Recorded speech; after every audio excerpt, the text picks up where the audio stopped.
Sejam bem-vindos a mais um episódio de Perfis da História, um podcast desenvolvido pelo PET História USP e que busca recuperar os acontecimentos e transformações do Departamento de História da Universidade de São Paulo através de relatos pessoais daqueles que já passaram e por ele passam até os dias de hoje.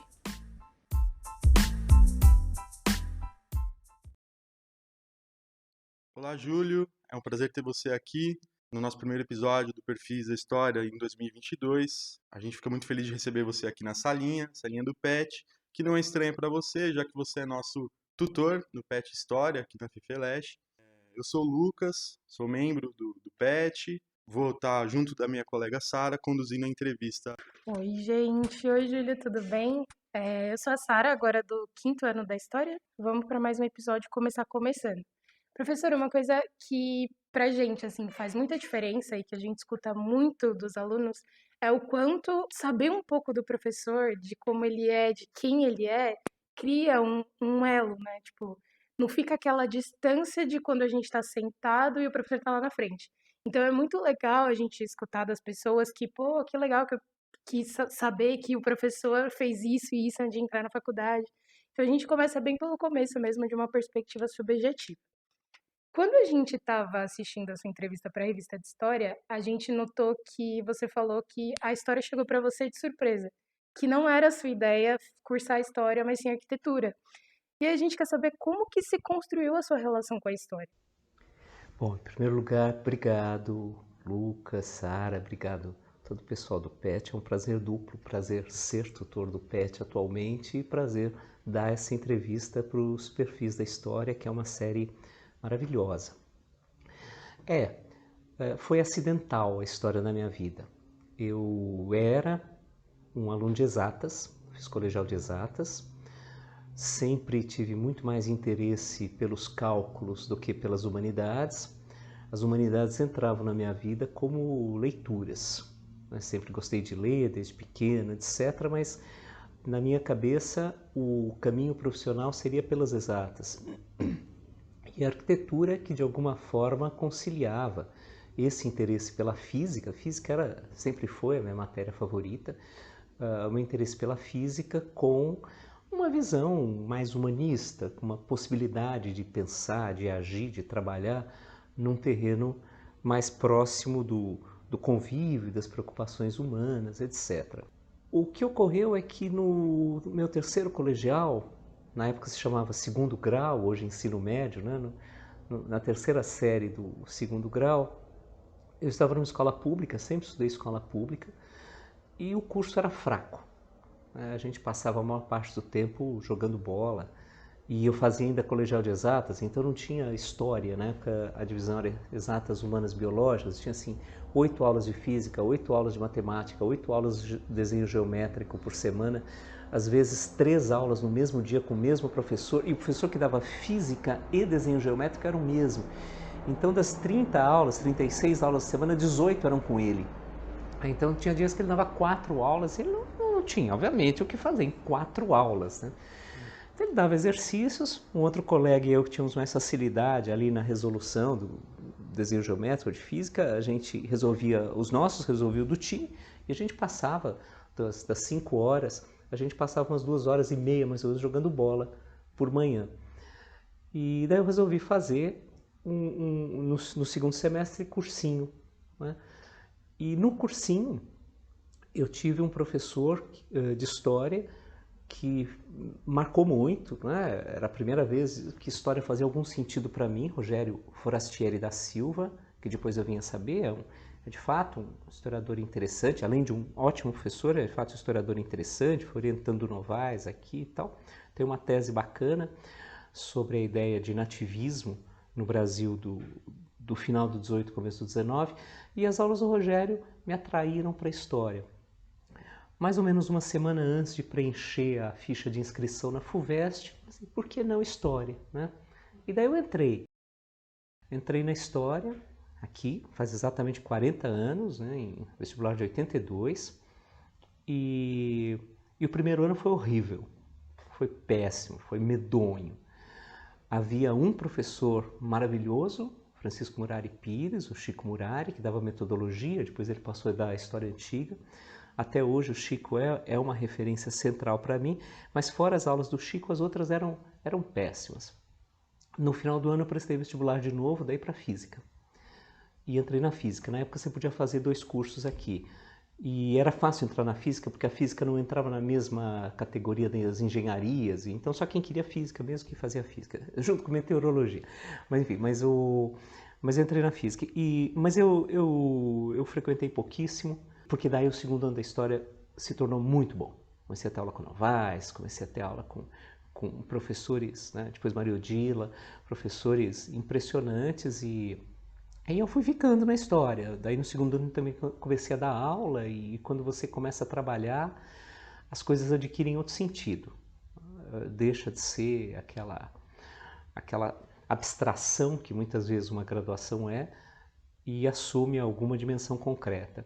Então fiquei na história e daí fiquei para sempre. Eu continuo achando que a minha cabeça é de exatas, eu sou bastante cartesiano, mas me formei nas humanas. Uma coisa muito legal disso que você falou é que geralmente as pessoas acham que estudante de humanas não manja de exatas, não sabe nada e por isso foi para as humanidades. E com você foi o contrário. Você foi um bom aluno de exatas e está nas humanas. Isso é muito bacana. Eu não é o meu caso, mas enfim. Como que a história construiu quem você é, Júlio? Porque assim, quando a gente começa a estudar história, muita coisa, tudo que a gente faz deixa uma marca na gente. Então, quando a gente começa a estudar história, querendo ou não, muita coisa muda na gente, a nossa forma de ver o mundo, de ler, de escrever, enfim. Como a história construiu quem você é hoje? Eu acho que o que eu mais aprendi na história, não só por experiência pessoal, mas também por leituras posteriores, né, pelos estudos, foi descobrir que as coisas estão no mundo, só que é preciso aprender. Que as pessoas veem de formas distintas o mundo ao redor, veem no próprio tempo, quando contemporâneas, quando vivem simultaneamente e vivem ao longo, e veem diferentemente ao longo dos tempos. Não só pensam coisas diferentes, mas pensam de formas diferentes. Né? O como é muitas vezes mais impressionante na variação do que o quê. E isso afeta diretamente qualquer visão de mundo, qualquer perspectiva sobre o mundo. Você pensar que aquela pessoa que diverge de você, ela não está necessariamente errada e você certo ou vice-versa. Né? Que aquela pessoa parte de outra perspectiva. Anos depois, quando eu li um fragmento de entrevista do Carlo Ginzburg, historiador torinês, e é uma passagem naquele livro da Maria Lúcia Palhares Burke, As Muitas Faces da História, é uma passagem que eu passei a usar e citar com muita frequência, sempre. Em quase todo curso que eu dou eu cito, e o Ginzburg diz assim, quando perguntado que conselho ele daria a jovens historiadores, ele fala assim, leiam romances. Leiam romances porque os romances permitem que você desenvolva a sua imaginação moral. A imaginação moral é um conceito do final do século XVIII, de Edmund Burke, mas de qualquer maneira ele rapidamente explica ali, dizendo que é a maneira de você fazer conjecturas sobre as pessoas que o rodeiam e sobre o mundo no qual você vive.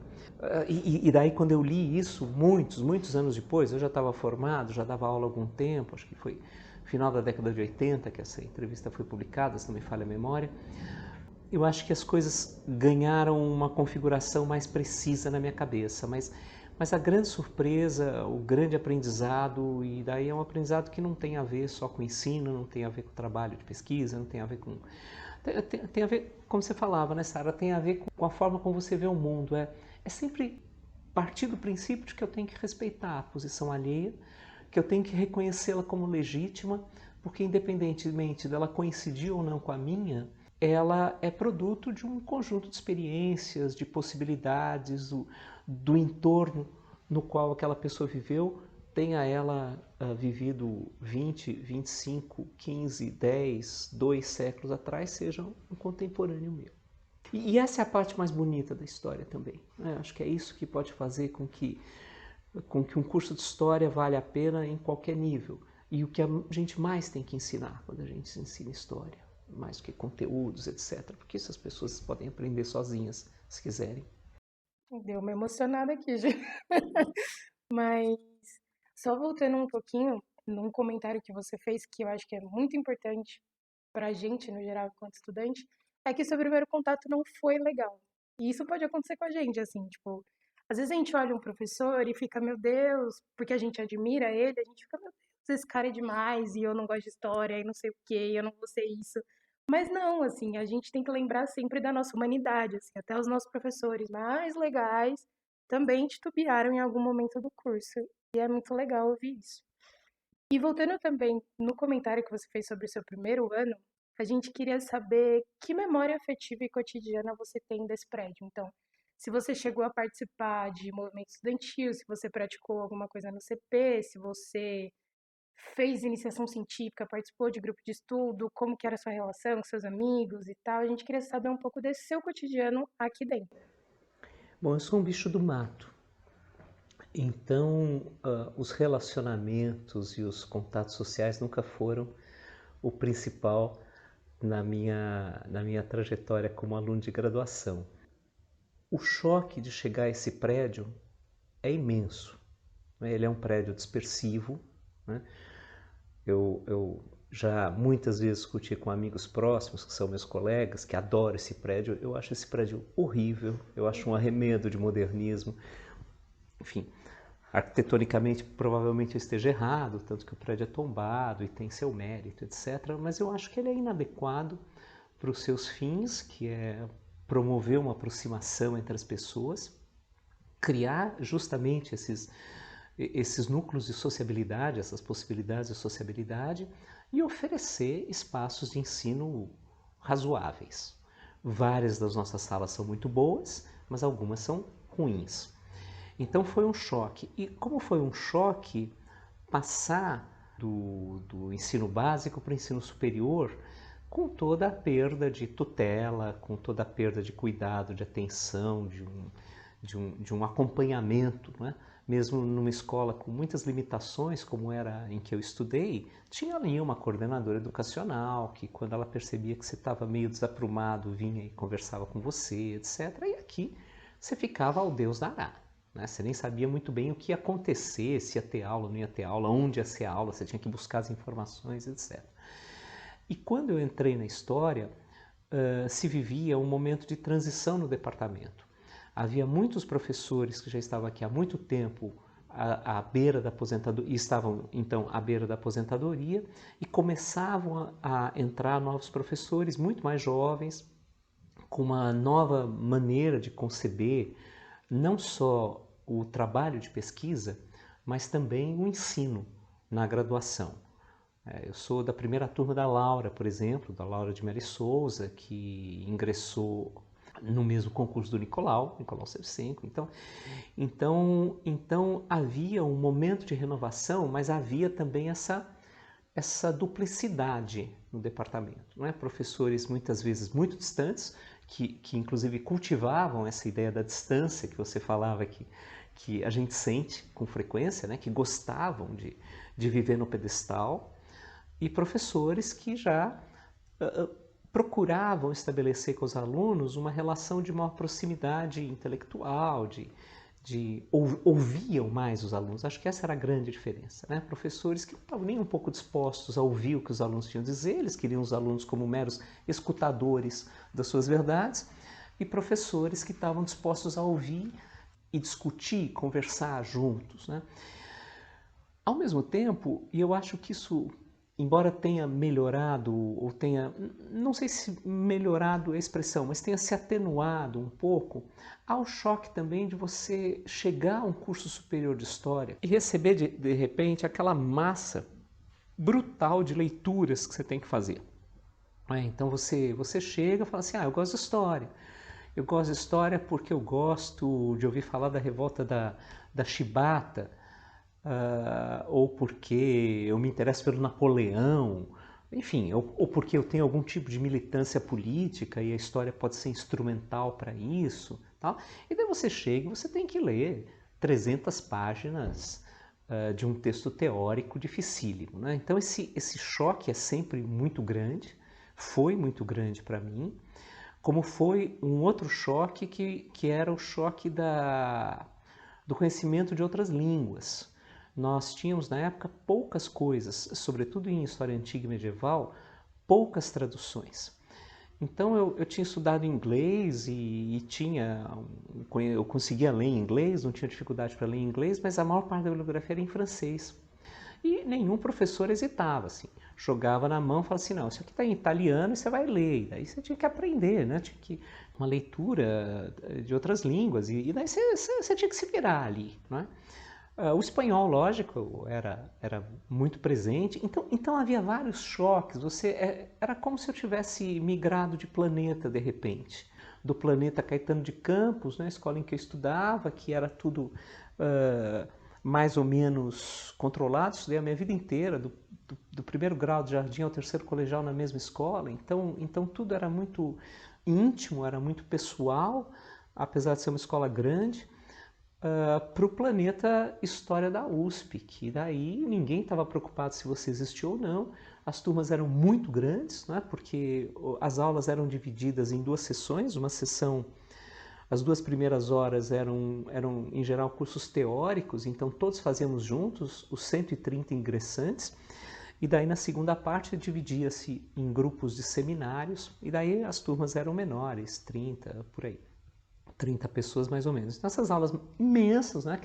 A Caio Prado, maior do que ela é hoje, inclusive, né? Então a Caio Prado lotada, e você ali tentando achar o seu lugar. Eu nunca militei, eu nunca tive qualquer envolvimento com o movimento estudantil, participei de 2 reuniões, o que eu vou falar agora é polêmico, participei de 2 reuniões no ensino médio como secundarista. Percebi que aquele não era o meu mundo, que eu me entediei profundamente, eu não tenho essa vocação. De novo a cabeça, num certo sentido, é uma caricatura, mas de novo a cabeça de exatas, né? Eu não tenho essa vocação das palavras de ordem, acho um termo autoritário, etc. Então eu me entediei e fui-me embora. E sou muito disciplinado do ponto de vista do estudo, então eu lia tudo. Eu acho que durante toda a minha graduação eu deixei de ler pouquíssimos textos que foram indicados pelos professores. Isso consumia um tempo medonho, né? Um tempo medonho. Você demora, inclusive, para pegar um ritmo de leitura adequado para o acompanhamento de tudo que você tem que ler no curso, né? Então foi um choque absoluto. Havia 4 matérias nesse primeiro semestre, que eram Antiga Oriental, Antiga 1, que correspondia à Grécia, Metodologia da História, que foi a matéria que me salvou, com Chico Murari, e História Medieval 1. Né? As outras 3 eram cursos muito ruins, e Metodologia da História era um curso maravilhoso, mas era um curso dificílimo. O Chico Murari é um pensador muito sofisticado, muito refinado, que dá muita atenção às palavras, às construções, à sintaxe do texto. E daí eram aulas de leitura muito densa, muito detalhada. E, num certo sentido, havia um aprendizado ali da leitura historiográfica, mas penoso, evidentemente. Não é? Essa formação mais meio a toque de caixa, né? Ela é sempre um pouco penosa. E então eu tinha um grupo de colegas com os quais eu convivia com mais frequência, porque nas turmas de seminário a divisão era por ordem alfabética. Então tinha um grupo de colegas cujos nomes começavam, vamos dizer, entre o F e o L, né? Uma delas é minha colega de departamento hoje, que é a Iris Cantor, fazíamos muitas disciplinas juntos. A Flávia Galli, professora da Unifesp, era uma pessoa próxima a mim, mas sempre ali entre o F e o L. E com as outras pessoas, daí um contato mais esporádico. Além de ler textos, eu frequentava o CP-USP por 2 motivos. Primeiro, porque existia uma disciplina obrigatória que era Educação Física, 1 e 2, que hoje em dia eu acho que não tem mais, né? Na história? Para toda a USP. Chocada. Educação Física 1 e 2. E você podia escolher tudo, né? Então tinha colega que fazia yoga, karatê, etc. Como eu era, nesse momento já, sem muito talento, mas o esporte que era o meu, era o tênis. Eu fiz tênis 1, fiz tênis 2 e daí comecei a treinar para jogar a Copa USP pela história, né? E, então a minha convivência no CP era basicamente nas quadras de tênis. Havia poucos alunos da história no tênis, né? Talvez contribuísse para isso essa imagem, que é uma imagem totalmente falsa de que o tênis é um esporte de elite, não é? Não é. Pelo contrário, os bons jogadores do meu tempo eram pegadores de bola, né? Mas havia poucos alunos da história no tênis, e então eu tinha relação com pessoas de outras, eu jogava com pessoas de outros cursos. Acabei não jogando a Copa USP porque antes disso eu comecei a dar aula, e as noites que eram o horário de treino eram ocupadas daí por aulas, mas enfim, mas então o meu primeiro ano, passado esse choque, tentando estabilizar e tentando ver se de fato era o que me interessava, foi um ano de estudo. Eu muitas vezes vinha para cá, a biblioteca ficava ali, não é? onde hoje são os auditórios, Nicolau Shevchenko, Milton Santos, né? A biblioteca ficava ali. Não havia uma biblioteca unificada da FEFELESH, era a biblioteca da História e da Geografia. Então eu vinha de manhã, eu estudava à tarde, eu vinha de manhã, estudava de manhã aqui, né, na biblioteca, a maior parte do tempo. Em geral eu não almoçava, porque quando eu estou estudando eu esqueço de comer. E daí assistia às aulas à tarde e pouco, né? E daí ia para casa e estudava mais. Então eu não sou aquele exemplo de aluno que vive a universidade na sua integralidade, os relacionamentos sociais, que é muito importante, né? Os relacionamentos sociais, alguma participação política, não, sempre prevaleceu o meu lado bicho do mato. Então eu ficava muito quietinho no meu canto, eu raramente falava em sala de aula. Eu me lembro que no primeiro ano, salvo engano, eu abri a boca 2 vezes em sala de aula, nas 2 vezes em aula do Chico Murari, que era uma turma muito pequenininha, e só. Então, eu não sou... Eu nunca vinha a uma festa, em anos de graduação, eu nunca vinha a uma festa na história. Depois é que eu vinha saber que as festas existiam.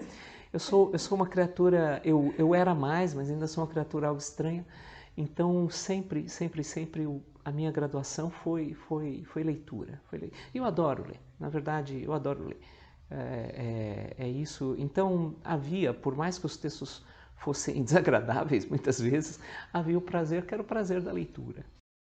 Só uma curiosidade, Júlia, na sua época tinha aula trote? Que é uma coisa que acontece com a gente, na sua época tinha ou não? Tinha já? Tinha, teve sim. Eu não me lembro muito bem dela e rapidamente eu percebi que era trote, mas o pior de tudo foi na semana seguinte descobrir que as aulas de verdade eram mais estranhas do que a aula trote. Era essa coisa, você chegava aqui na segunda-feira, né, no que seria o primeiro dia de aula, daí você tinha que descobrir onde você tinha que ir, né, essas coisas todas. Ninguém esclarecia, isso não estava fixado em lugar nenhum, você tinha que se virar, ia perguntando pelo corredor, né? E daí chegava, entrava uma pessoa lá, dava uma aula, que como segunda-feira era dia de História Antiga Oriental, deve ter sido uma aula de História Antiga Oriental, porque senão soaria estranho, né, que você sabia que era História Antiga Oriental, que alguém falasse de outro assunto. Então não me lembro, mas tinha uma disposição. Agora, tinha uma disposição de entreter, mas na verdade todo o movimento do centro acadêmico, por exemplo, que não se chamava CAIS na época, se chamava Serrat, né, Centro de Estudos Históricos Afonso de Toné, todo o movimento do Serrat era no sentido de instigar a militância. 82, né, ainda nós víamos os estertores da ditadura militar, governo do General Figueiredo, já ocorreu a anistia de 79, reforma partidária, né, o pluralismo partidário. 82 houve eleições para os governos do Estado, que não havia desde o golpe. E daí era muito ativa a militância, sobretudo de alguns partidos, né, partidos políticos institucionalizados, e das várias tendências da esquerda, que vocês sabem, assim, são plurais, né? Então, todo dia alguém interrompia a aula para dar algum recado, às vezes várias vezes, mas, salvo engano meu, né, como eu não estava atento a isso, pode ser que existisse e eu não soubesse, ou ouvisse falar, mas ignorasse, não havia grande movimentação do centro acadêmico ou das entidades estudantis no sentido de agregar que não fosse pela militância.